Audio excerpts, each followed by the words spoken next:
Hello, Maverick fans. Welcome to another edition of the Mavpuckcast. I am Jason, and hello this morning or evening or whenever you're listening to this. Yeah, John welcome, is everybody. with me.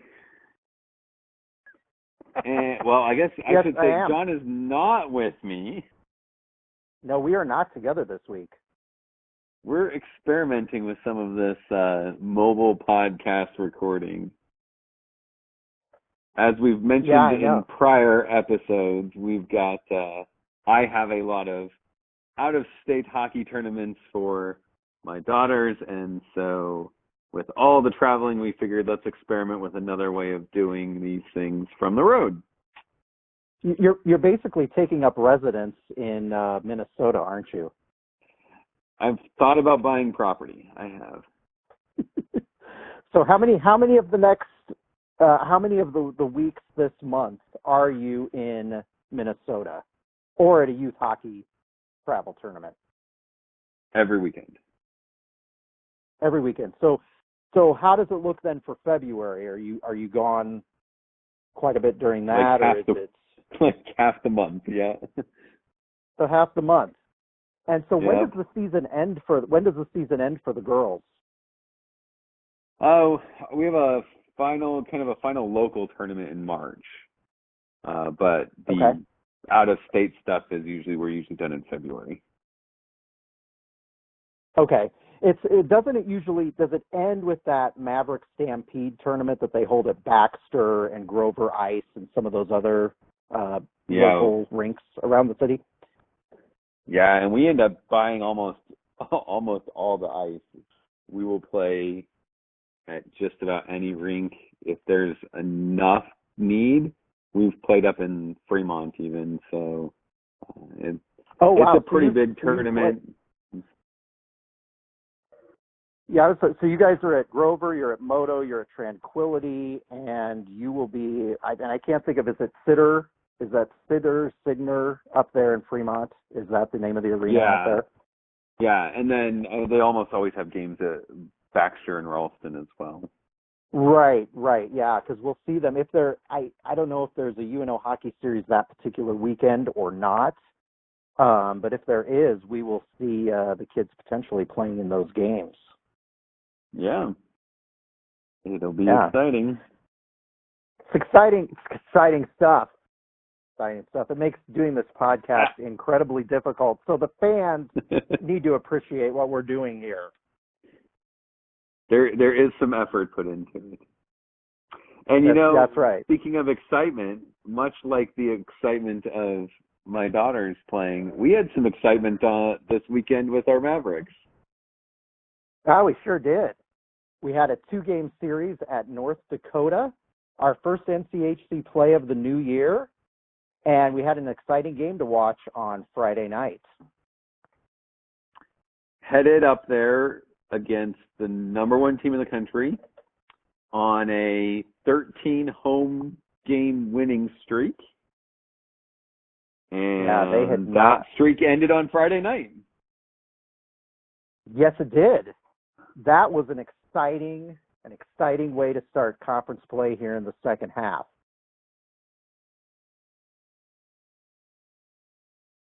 Anything you saw that kind of stood out to you in that game that you want to call the Friday night game right off the bat? Well, I think first of all, the way that the team started, I think that the 2 goals in the first period by Taylor Ward and Chase Primo, I think that was an important way to kind of get things started for the team. I mean, this team plays much, much better when they, get the jump in the first period and get a good lead in the first period. So we were up 2-1 after 1, and I thought both of those were great goals. The fact of the matter was we were getting outshot by North Dakota through all of the game, but we took advantages of the opportunities that we had. And so I was very, very excited, especially considering how well their goaltender, Shield, has played all season long. I was excited that we got that kind of a start. I wasn't sure if it was going to hold, but I thought those goals were great. What did you think? Yeah, I thought they did what they needed to do. They jumped out early. And I think for me, the thing is always when you come into a club, when you come into a game as an underdog, one of the keys to success is always to capitalize on opportunities. You have to assume that you're not going to get a ton of chances, right? Especially high quality chances. And when Ward put in that first one, I was like, I think the guys are jumping on this. That they're like, we're going to take everything that's given to us and we're going to make the most out of it. And I mean, the stats kind of show that. We put in 6 goals, but only had 13 shots on Friday. So That's usually right. if you'd see 13 shots in a game, you're not thinking that team's going to win. No, you're definitely not thinking that. That was the thing. We a little puck luck's involved for sure, but we took advantage of those opportunities, and that's really what we needed to do against that team, considering the success that they've had at the Ralph Ingolstadt Arena this season. So that was a great way to start the game. North Dakota did they kind of kept staying, they stayed in it, they stayed, close within, spitting distance, but fortunately the Mavs kept things going and held them off until the end of the game. But I got to tell you, it was great to see Ward and Primo get those first period goals. I love the goal by Smallage in the second period, and I really think that ultimately that goal was kind of the key in the game. I think once they got that third goal, that's really what kind of lifted that team. And you could just tell by their body language and the way that they were playing in that first game. I agree. I think Smallage's goal in the second to give us a 2-goal lead, really helped calm the nerves. Because Mismatch gets the goal to put them within 1, and you're thinking, oh no, maybe we might lose this. It might be just one of those, like, they put in a great effort, but they couldn't find a way to win type of thing.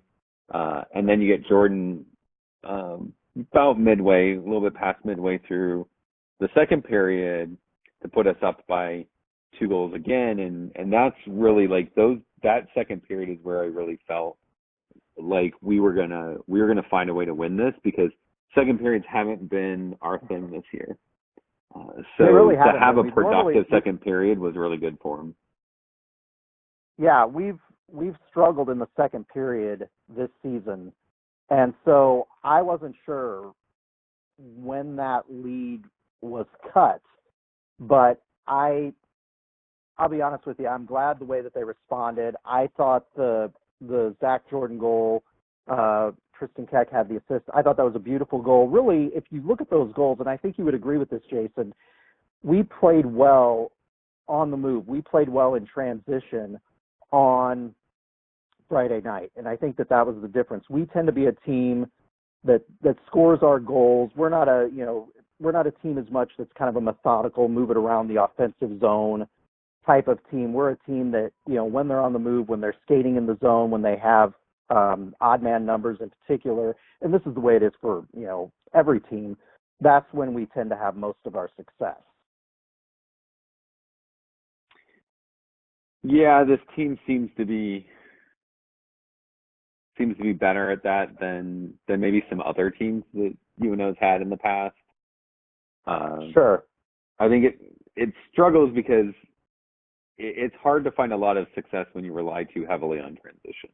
Like, you usually want a good transition game, but you don't expect it to be productive for you, especially as much as it has been for Omaha. I think that it's really the capitalizing opportunities. Like, there's been a number of games that, we've had opportunities towards the end of the game to tie it or win it, and we couldn't seem to come through with it.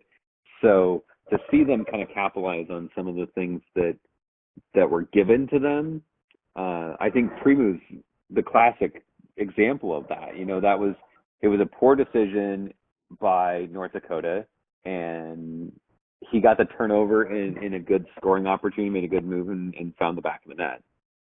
Those are the types of things, capitalizing on those mistakes, are what other teams have done to us a lot this year. Yeah, they really have, for sure. And that, you're absolutely right. There have been a number of games that we've watched at home and on the road this season where, we haven't been able to capitalize on some of those opportunities. And there have been games that we've lost where you're like, if they'd just gotten one or two of those to drop early, it would have changed the complexion of the game. So they did what they needed to do. Obviously, they didn't get a lot of looks at the North Dakota goal on Friday night, but they took advantage of the opportunities that they had. So I was really proud of the team, and I know you were too. You texted me very excited after that game, so that was an awesome one to watch. The one thing that I would say, I guess, taking away, something constructive to work on, sure, is something we've seen a lot this year. Is we seem to let down after anything good happens. And I saw a lot of that still on Friday night. And that was some of the stuff that early in the game certainly worried me. It wasn't too long after Ward's goal to kind of open the first period that Sendon got his. Luckily Chase got his. Right. Got his, fairly short after that. But then even in the second period, Smallage gets his and Mismatch gets his not too long after that. And we have a lot of that. Oh, like absolutely. We score, but then within a couple of minutes, they've tied it up, or they're back to a 1-goal lead or something like that. And it's just like, I really want to see them score and then go pedal to the metal and say, we're going to keep this going. It worries me in this NCHC play when you're playing against better teams that you can't seem to kind of hold the tempo, hold the momentum, when you get that kind of opportunity. So I'm still a bit concerned about that, even though we got the win on Friday night.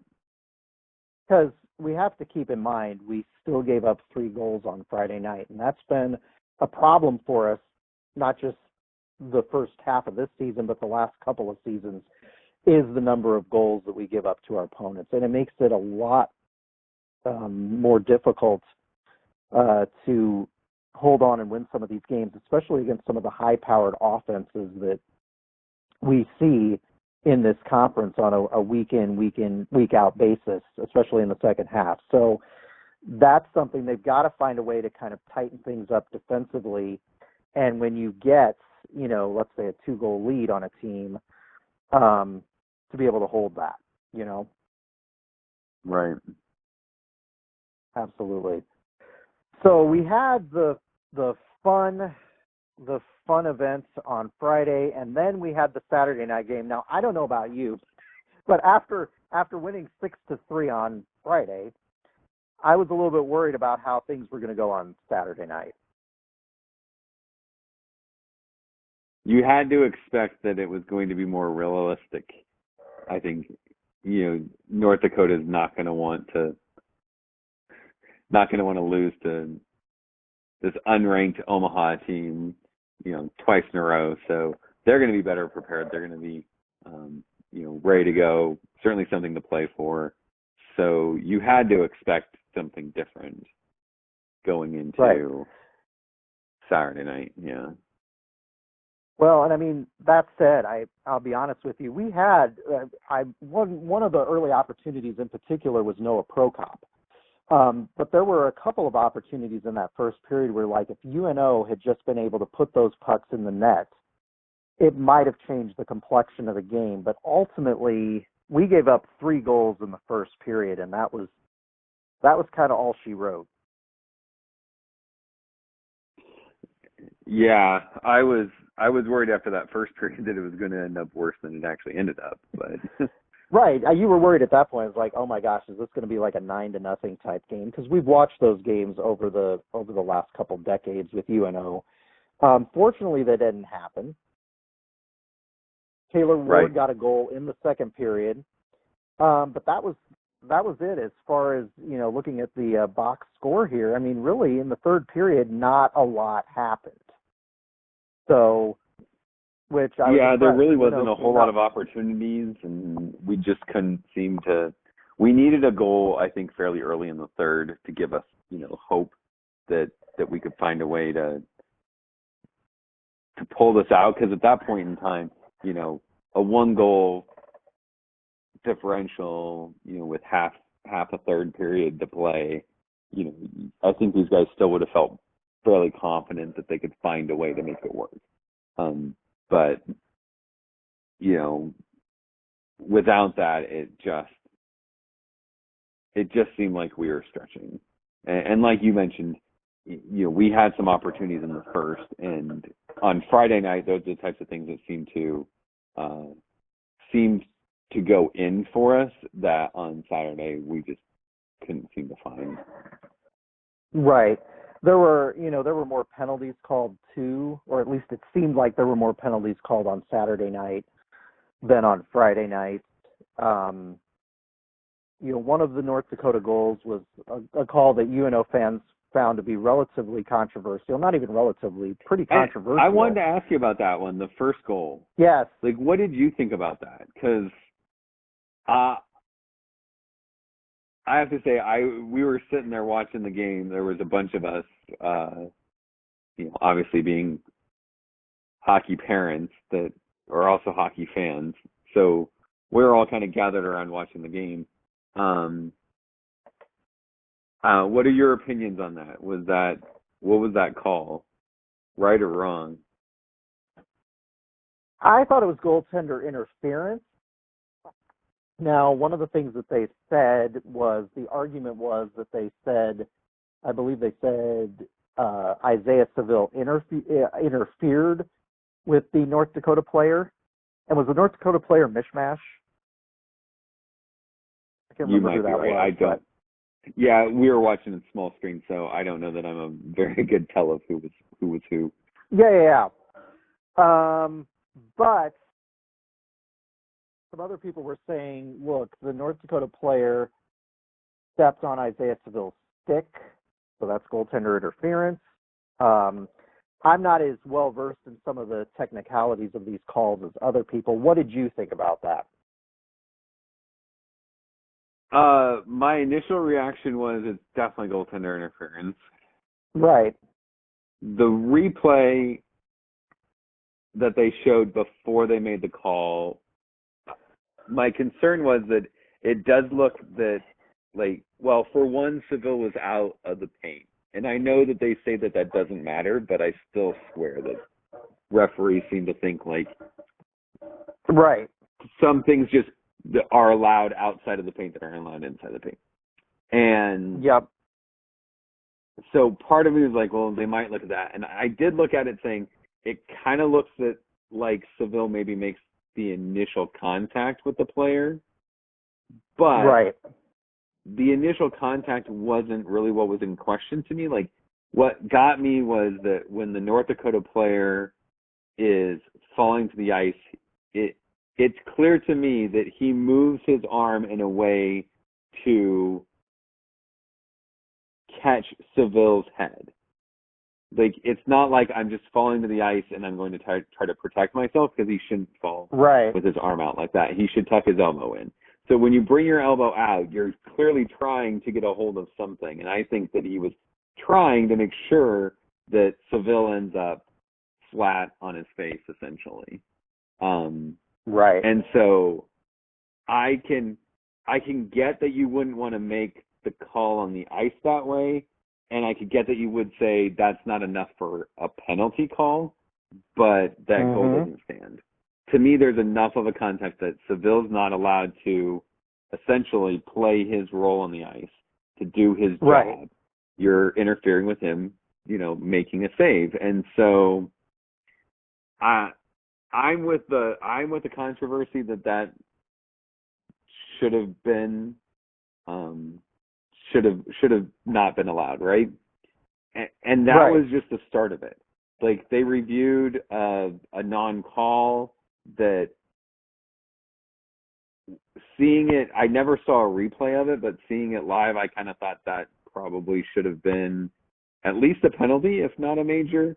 There was another one that should have gotten called. There was an offside that got missed.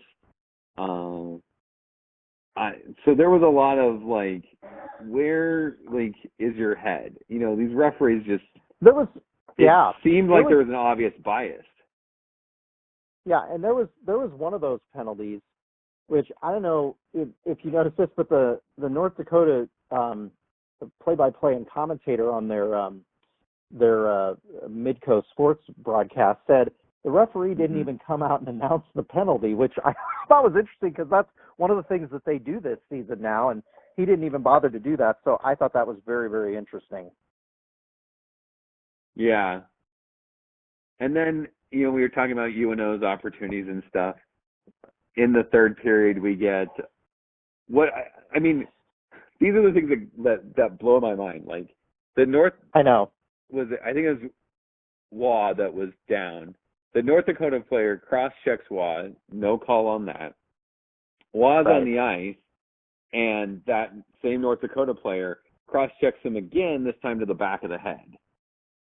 And I'm thinking, you made the call on the ice. You obviously saw the second cross-check. The first one we'll just ignore. But the second one, you make the call, right? That was like one of the longest reviews I have seen in a while, and I'm thinking, how do you, I don't even need to see the slow motion replay. That was clearly two hands, stick, back of the head. Definition of contact of the head, gone. What are you staring at this thing for so long? And this is where, we kind of start to, as fans and the pundits that we seem to be, this is where we start to go, this, something's fishy going on. Why does it take you that long to look at something and say, we saw something that seems very obvious to everyone else? Because this is the Ralph. So you know that the Ralph has good replay equipment. This is not like when we were playing it in Portland, Maine last week. We're not even sure that they had replay equipment in that at that game that series. But the Ralph we know does. It really was too bad. The 5-minute major, the UNO, the 5-minute major penalty where we had the power play in the third period. It really was too bad that UNO wasn't able to capitalize on that. Despite our success on Friday, we really had trouble establishing ourselves in the offensive zone. And that's been something that's been a problem in a number of games this season. Wouldn't you agree? Yeah, and especially on the power play. You really should control the puck a lot more on the power play than it seems like we do. And our power play was, pretty successful a few years ago. I'd even say last year it was, it was where you would expect it to be.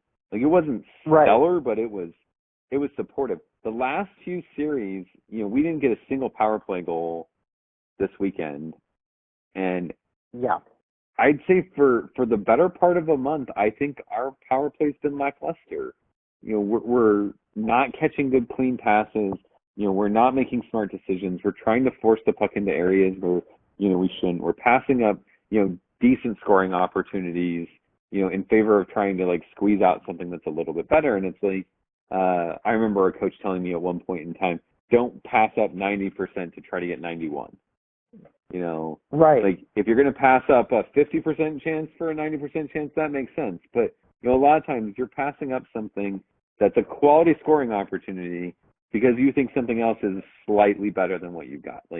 Take what's in front of you. And it seems like lately we haven't been doing that. We've been trying to pass the puck a little bit too much, and they're not clean passes, and they're, like I said, they're forced to areas that you really don't need to go, especially in the power play. There's enough area there that you don't need to shove it into tight spaces if that opportunity's not there. So I would like to see us be more productive, and I think that especially on Saturday that we would have been a lot better off. Because even if you say that we don't get, we score on a power play before we get to that 5-minute, that player may not take that 5-minute penalty. Because you may, in the back of your head, you may be thinking, if this is borderline and I end up gone, that's 5 minutes of uninterrupted power play time. And if the team's shooting 33% on the power play, well, there's a good chance that they could get the 2 goals and equalize, right? Yep. So, it changes the complexity of a game when they have to worry about your power play. And if you go all the way back to the year after the Frozen Four and stuff, we talked about there was that down year where we had a really bad power play, and it makes a difference because teams play you differently. You remember. There were some of those. You remember there were a number of games where when UNO would be on the power play, everybody was just like, decline it. We didn't want to be on. Right. I mean, I think it may have been that season, but I remember one season in particular, we gave up a number of shorthanded goals. I mean, our power play. We struggled mightily on the power play, and that's you'd hate to see that become a developing story here as the second half rolls along. Right. And if I remember right, it was when Gabnet first came back to Omaha that the power play was better. Around. Yeah. Yeah. And it makes a big difference. And I think that we need to go back to that. We need to find a way to say, look, we're going to be a danger if you're going to give us these types of opportunities, because I think that wouldn't just change the way teams play us. It would change the way the refs ref the game, because I think it's always in their back. Like, I don't care what they say. They always know what these teams are capable of and consistent at, and what their game is, right? And so right, they may or may not give us more or less opportunities.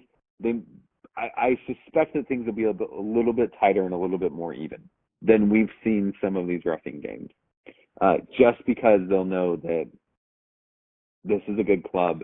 I've got to make sure that it's warranted when they get it. And that means the other team's got to be warranted when they get it. And so we would see a little bit more 5-on-5 play, and we can be a little bit more consistent in the way we play our game. Right. I completely agree with that, and I think that was just those are some of the stories that came out of the series this weekend. It was great to get a split because, I mean, you look at the two series we have to start conference play in the second half of the season, and it's North Dakota, and then we have Denver at home next weekend, and we'll get to that a little bit later. But those are you're really seriously worried about going 0-4. So to get some positive results out of this, to get 3 points out of the weekend, I thought was a good showing for them. But there are still things that they need to keep working on, and I think you would agree that they just need to keep growing, keep doing what Coach Gabinet says, and following the process and working on the little things and getting things right, because they've got some big games coming up for sure in the next couple months. Right.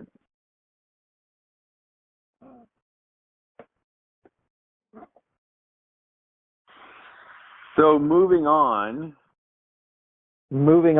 we wanted to talk a little bit about the way UNO's covered in the local media, right?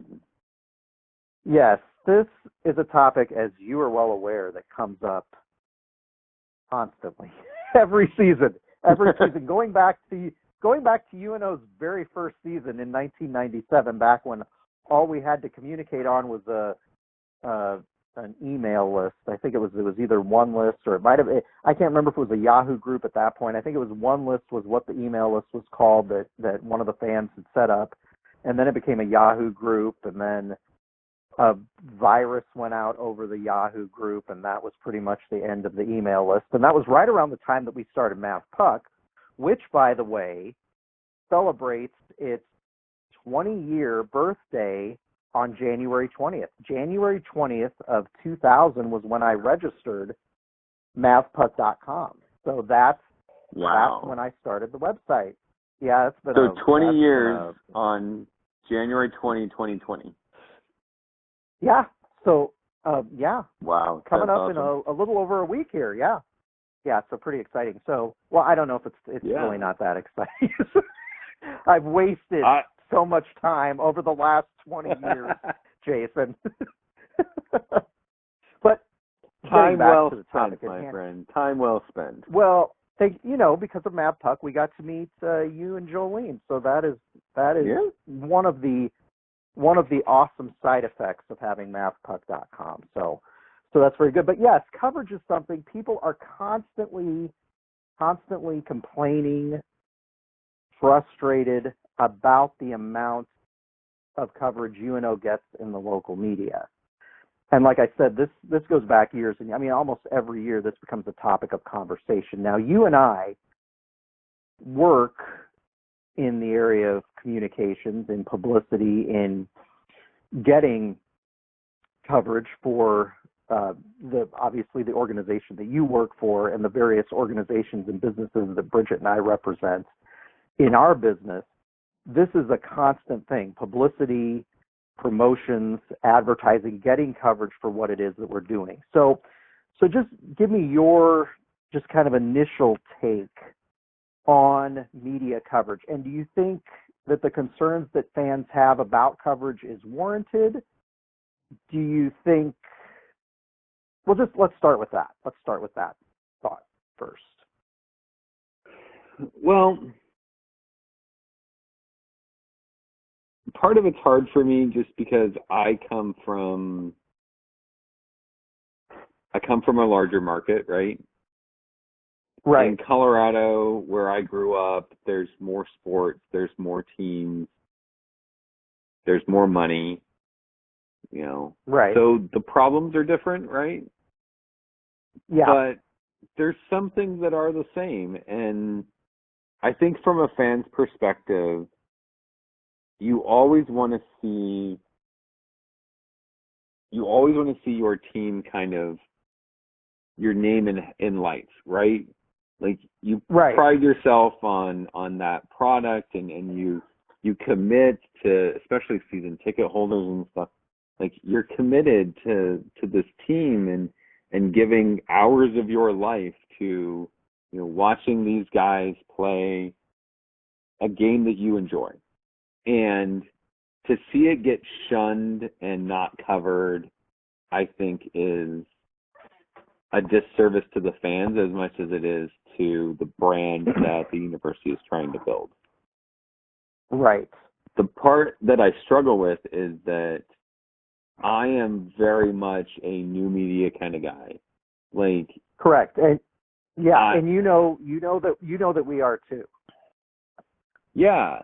And so it's just like, you know what? There comes a point where you say, look, if traditional media, if large market media entities don't want to commit the resources because they don't feel like they get the value out of it, then that's their choice.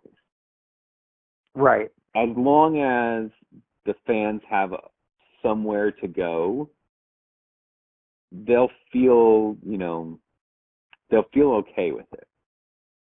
The problem becomes that, like, then you get these large market media, these traditional media outlets that then say, oh, well, we're committed to the local sports stuff, and you're thinking, you liars.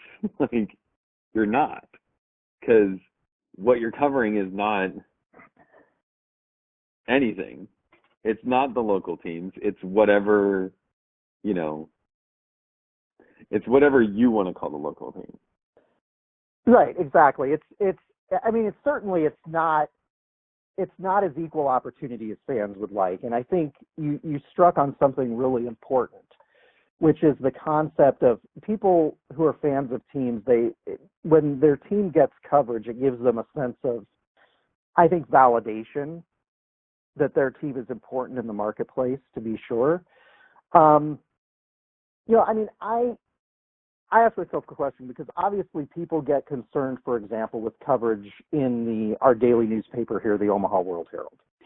And I understand the concerns about that. Now, when I look at it, and you and I are new media guys, when I look at it from UNO's perspective, ultimately the reason that you want coverage for your team is hopefully so it will kind of spur people to be interested in your sports teams and ultimately come out and buy tickets, buy sponsorships, do those types of things that are going to further the, kind of the fiduciary responsibilities of an athletic department. And I just look at the kind of the target demographics that, or not even the target demographics, but the demographics that, for example, daily newspapers around the country reach.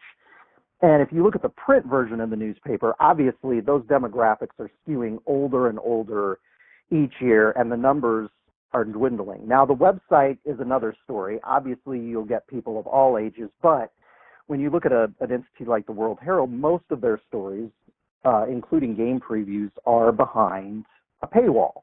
And we all understand their need to make money and keep the lights on at the Omaha World Herald. But it's an interesting thing because ultimately a newspaper is, not a nonprofit organization. It's a business. It's a business in place to make money.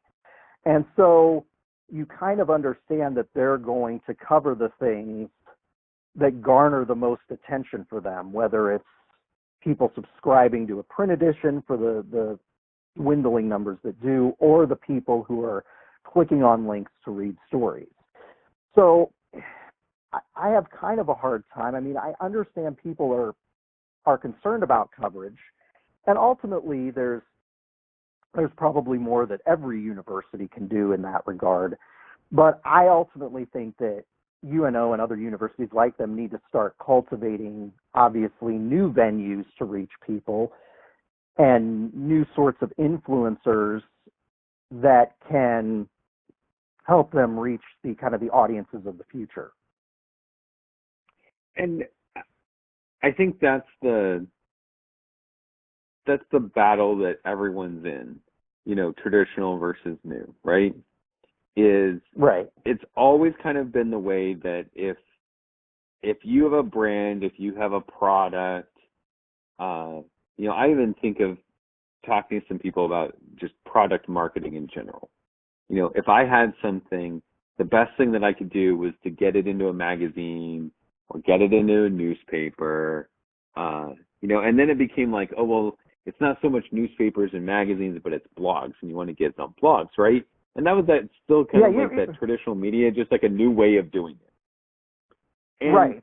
Nowadays it's different. Like nowadays it's not so much about getting your product name out there. It's about connecting with the people that would buy the product. And it is. Yeah, you're absolutely right. It's about right. It's about building a community. And it's not just about, because like when people talk engagement, they're constantly worried about views, likes, and shares. But there's more to it. When you're building a community, it's about creating an audience that they communicate among themselves, they interact, they become ambassadors, they become the people that essentially pull the water for your product. But it's about building a community, and it's a time-consuming process, and a lot of people are unwilling to do it. They kind of want to veer back to the old ways of let's buy a billboard or let's buy an ad in the Omaha World Herald, and let's look at that as that's how we're reaching people. And that you and I both know in the 21st century, and especially in the year 2020, that's not how things work. Right. And I remember it was probably like six or 7 years ago. I was at a conference, and it was one of the elite executives at CBS was there giving this presentation.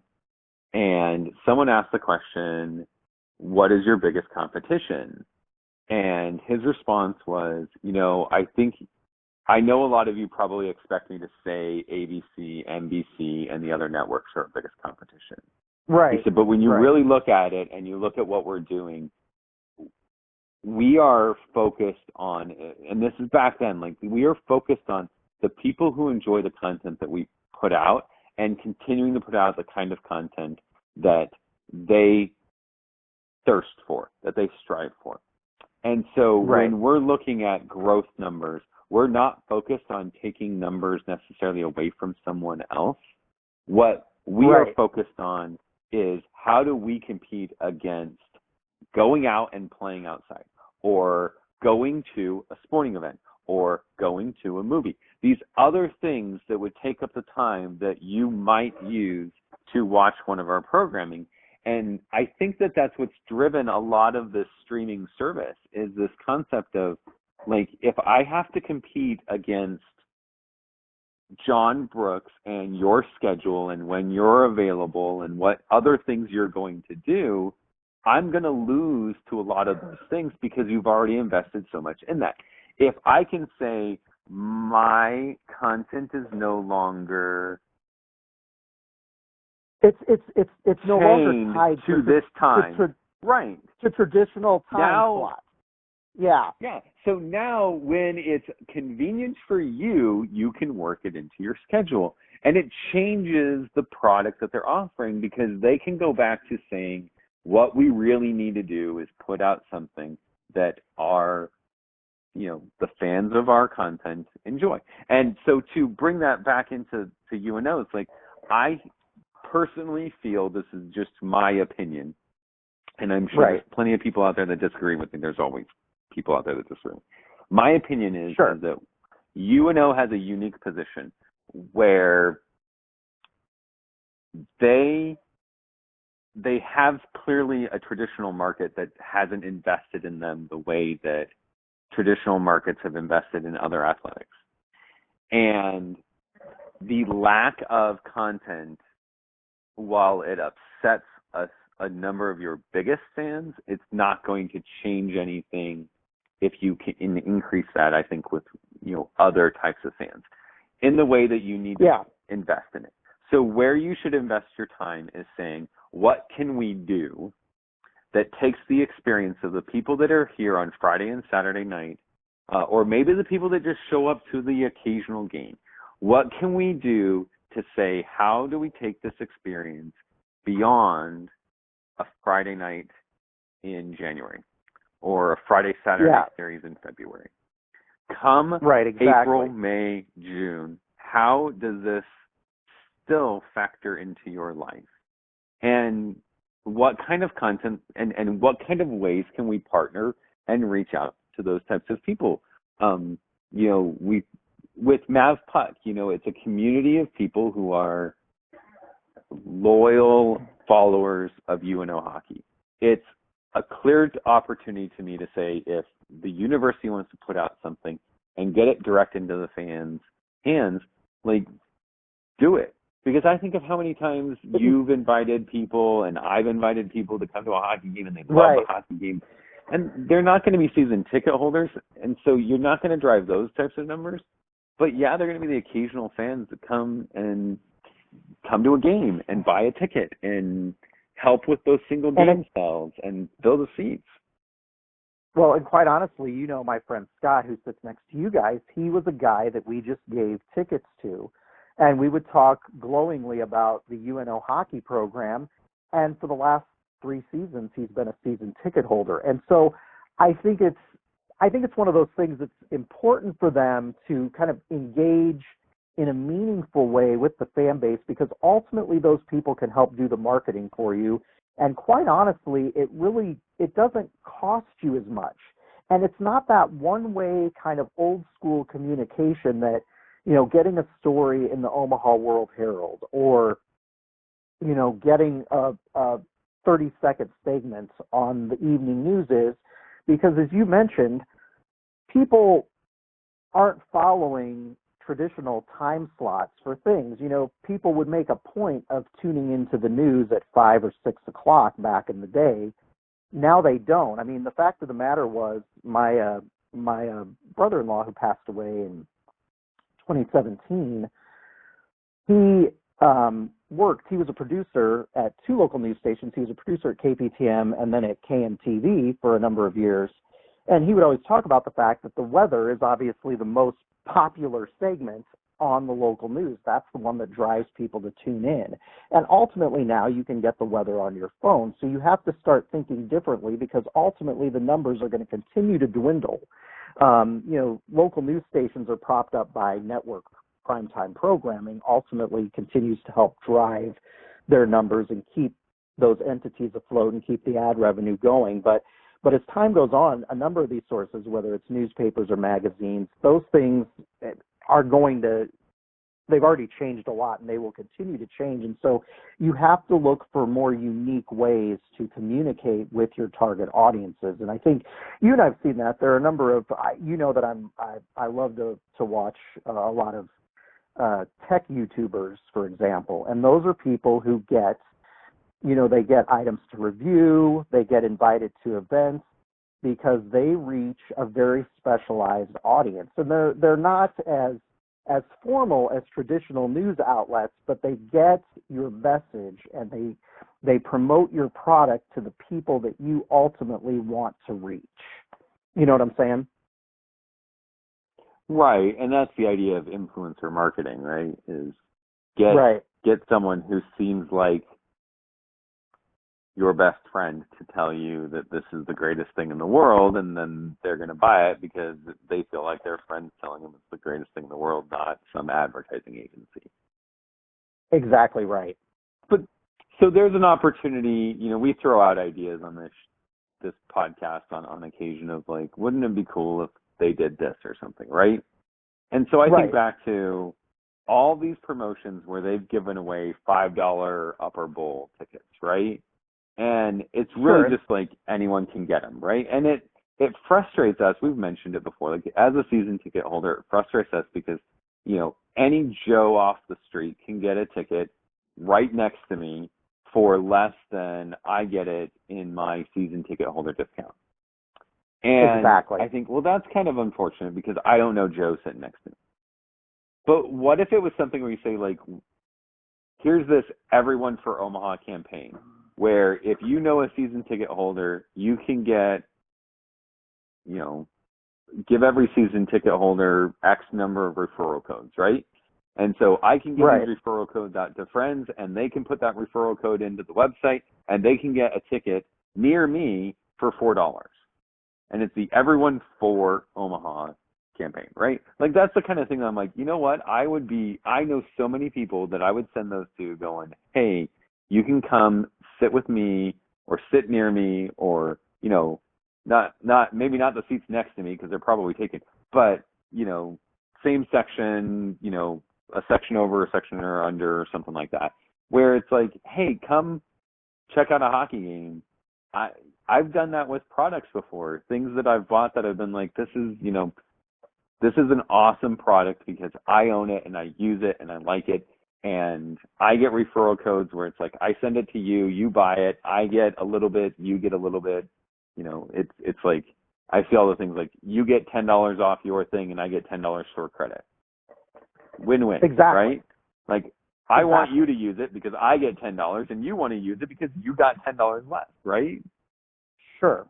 Yeah, you're absolutely right. And I think that those things are so important, and it's a much more personalized way to reach people that you're not going to do with a tweet or a post on your Facebook like page or even an email. You know, it's one of those things that if you can get your best customers to help market for you, it makes such a big difference, and it can help get more people to those games, which ultimately the more people that come to those games, the more relevant it seems to the local media outlets, and potentially the more coverage that they'll get. Now, you know me, I don't really worry so much about local media coverage because, like I said at the beginning of this segment, you know, that's something that people always complain about, and it's tough when you're in a niche sport in a market that's not a traditional hockey market. I know we've had, you know, organized hockey playing in Omaha for several decades in various forms,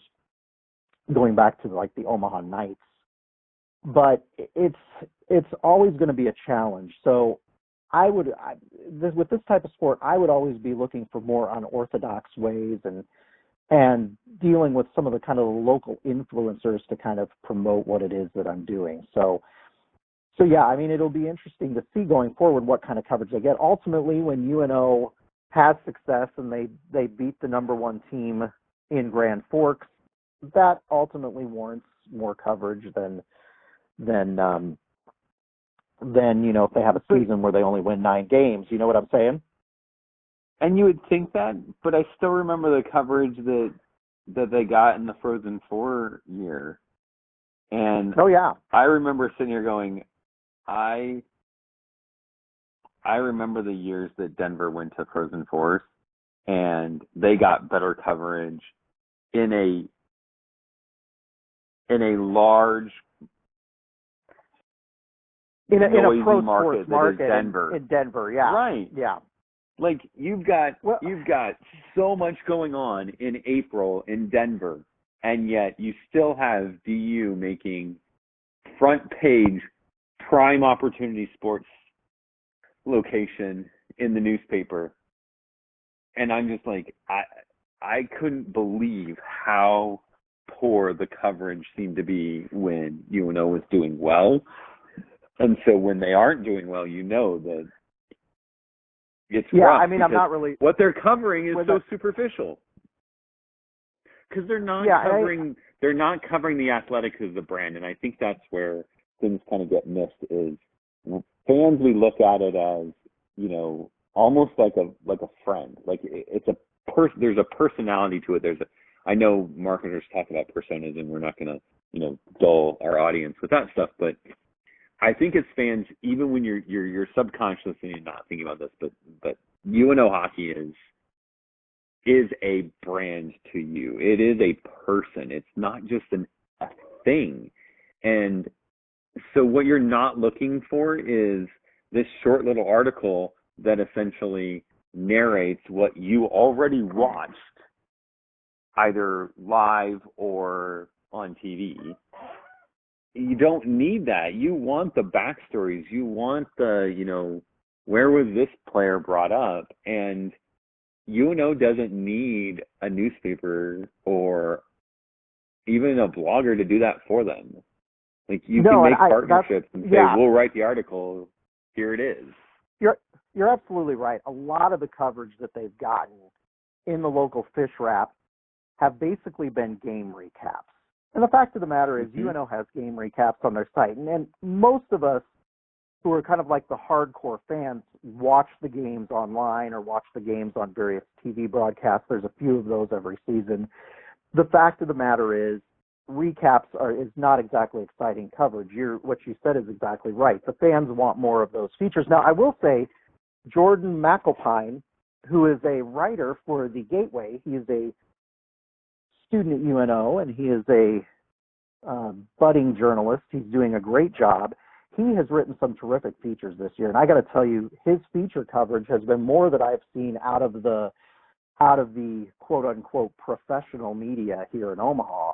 So I've been very impressed. So I would encourage you to follow Jordan McAlpine on Twitter, and his Twitter account right now is escaping me. But if Jason wants to talk a little bit more about this, I will look it up on Twitter, and I'll get back to you in a moment here. Yeah, I think whenever we find something like that as fans, you know, we need to throw our support around things that, you know, we like. I don't retweet articles from the World Herald, partly because I know that, you know, it's going to be paywalled, and I don't know who of my friends pay that fee and who don't.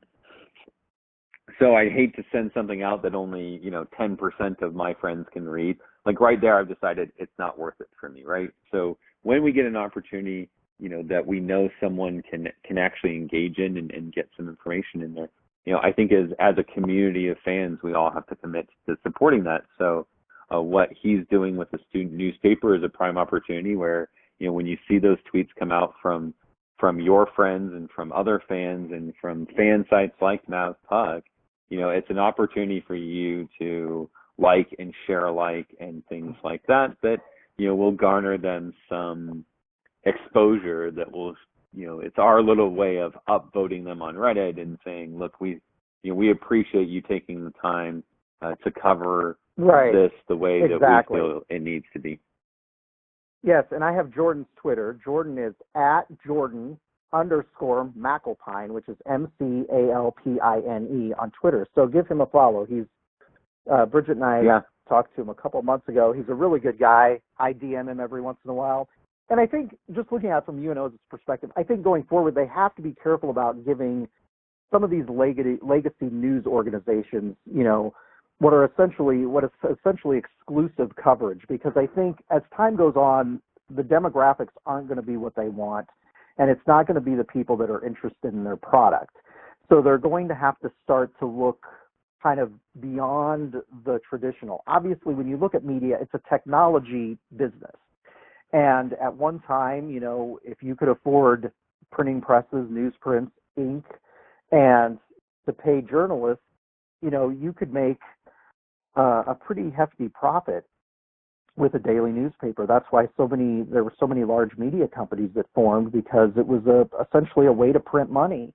And as time goes on, that's going to change. So there are other avenues for reaching consumers, including the stuff that they do in-house. And I think that that's an area that they can continue to work and really need to continue to enhance, because I think that the product that they put out themselves is important. So yeah, we'll just have to see how it goes. I don't get too worked up about it one way or another, because it seems to be kind of a constant thing. But like you were talking about, there are a lot of things that they could start to do that would potentially help to enhance their exposure. And I think from the consumer point of view, I think we have to look beyond the traditional news outlets that we kind of garnered as being kind of the pinnacle and important for the last 100 years, and kind of look at some of the new ways to reach consumers, because I think there's a lot of ways to get coverage and to get the kind of sort of feature content that we want that aren't kind of behind the traditional technology, and they aren't behind the paywall. Right. Okay, so speaking of upcoming series, yes, go ahead. I was just going to say, are we ready to talk about Denver?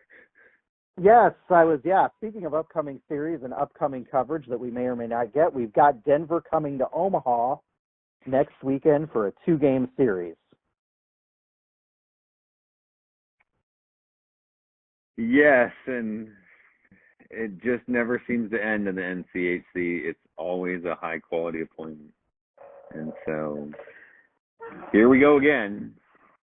Unfortunately, it's a team that we've been really snake-bitten against. I don't know what the current tally is. Someone needs to look it up, but it's been a long time since UNO beat Denver.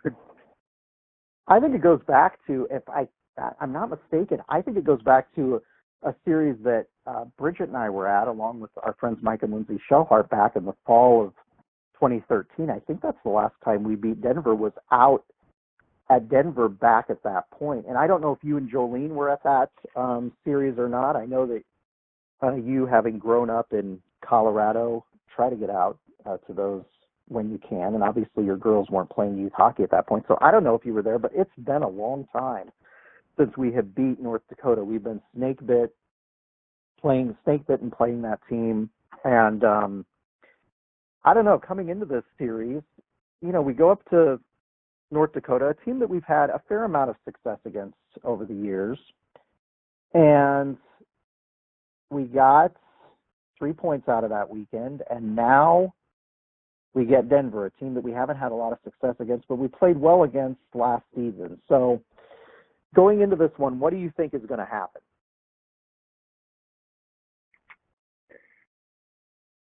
Taking my picks for the weekend? Yeah. I will say that. I mean,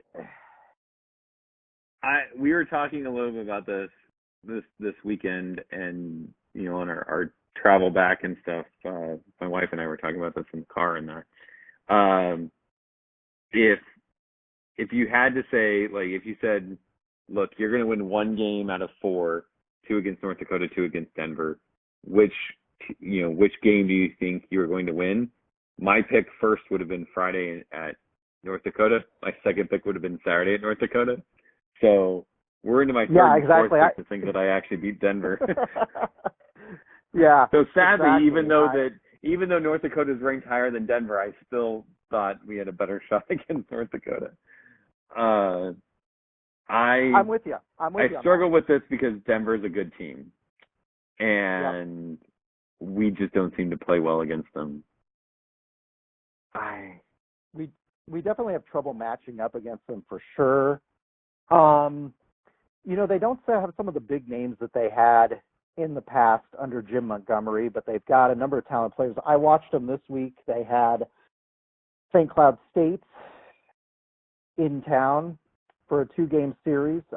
Both games were, I thought, in particular, the Saturday night game was entertaining, but North Dakota looked good in both of those games against a very game Husky team. So, and they've got a decent goaltender in Magnus Krona.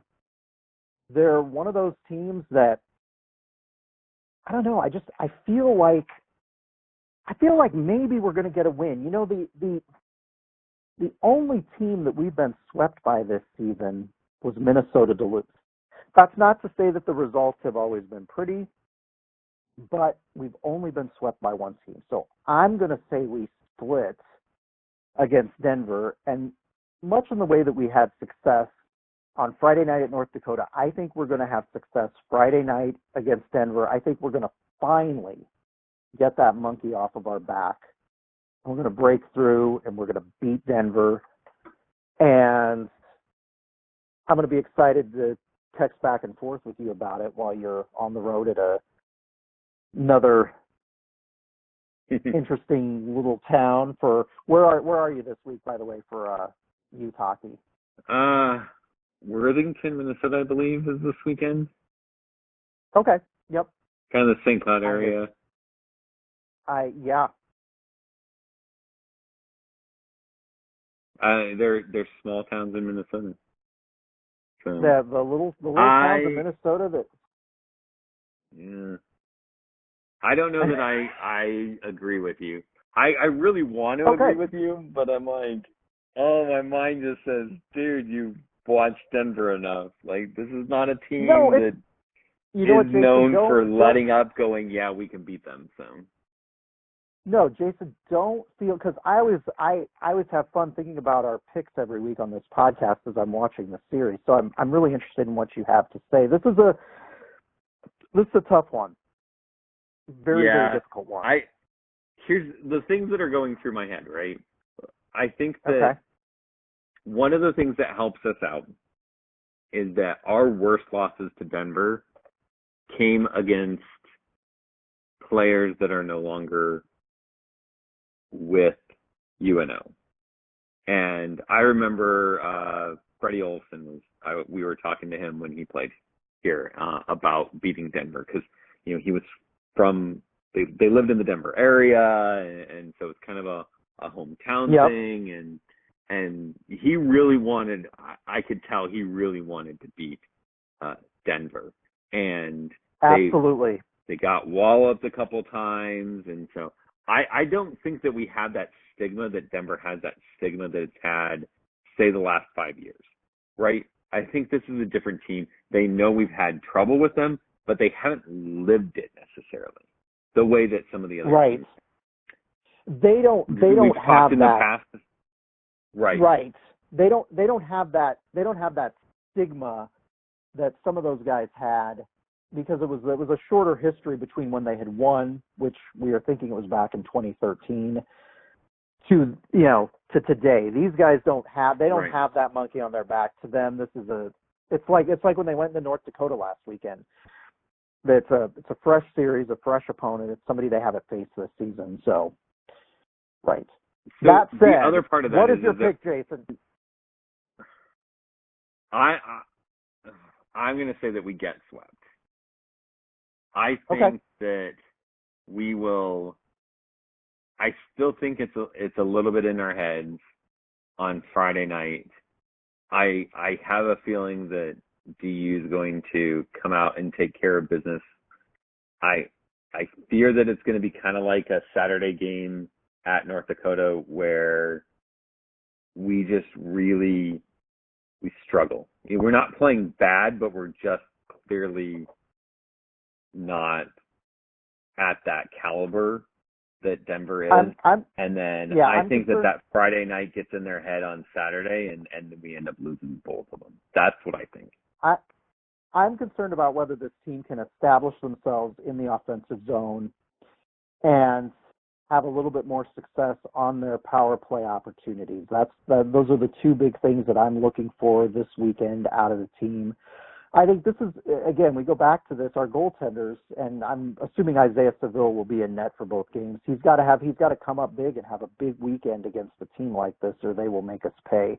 One of the interesting things, I'm looking at the list of Denver coaching staff on their website, and I just think that this is funny, Jason, so I'm going to mention it here. Okay. But David Carl, who is the young, talented head coach at Denver, he is listed as the Richard and Kitsia Goodman head coach. So I'm assuming Richard and Kitsia Goodman have sponsored the head coach listing on the website. Isn't that interesting? Wow. You see, now the assistants aren't sponsored yet, but one of the interesting little tidbits I will tell you, and I've been meaning to mention this on a podcast, their two assistant coaches are Tavis McMillan and Dallas Ferguson.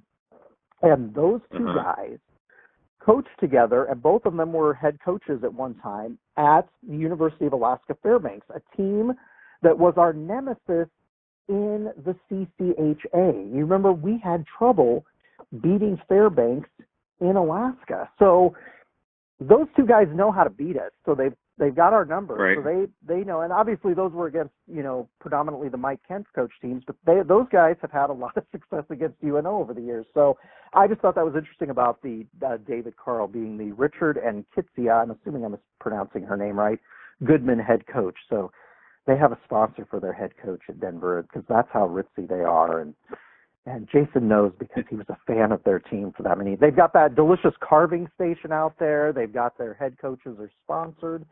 So that's what's good. But it's going to be a tough series, and I wouldn't be surprised if the outcome you predicted happens. But I'm hoping for they keep getting positive results and staying in the points race in the conference because that'll be very important. And it'd just be great to get a win against Denver. So I'm going to be cheering them on for sure. So I'm going to say one thing. I'm looking forward to see how Conley does against Denver, being that he played for Denver. Exactly. Well, you saw.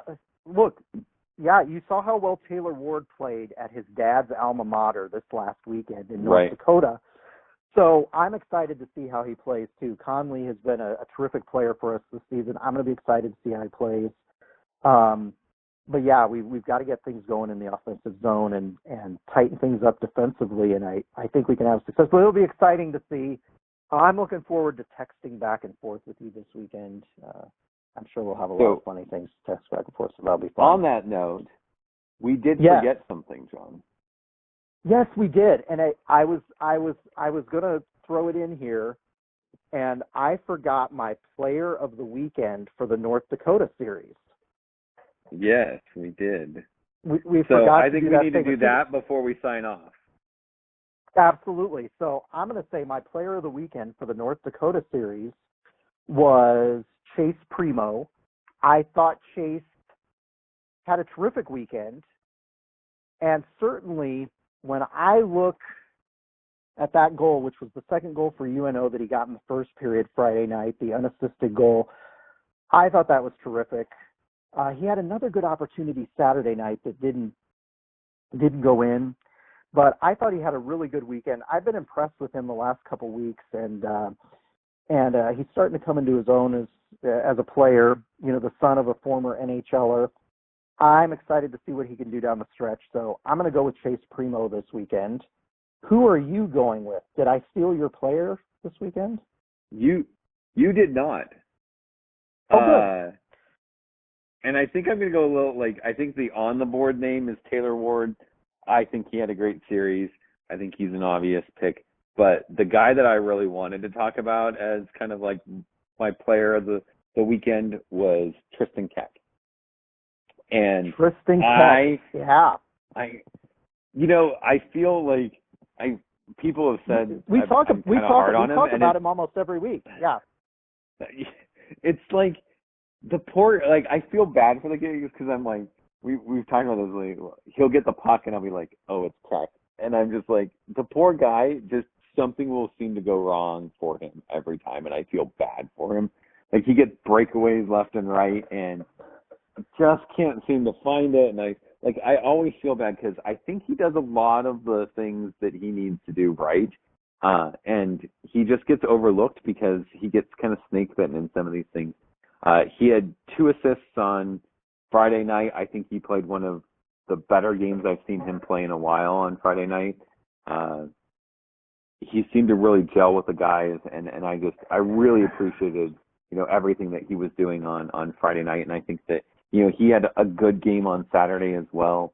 Yeah, and I'm trying to remember. I don't know if you remember this on Saturday, Jason, because I can't remember. I thought he had an opportunity early on in the game. I can't remember if it was him.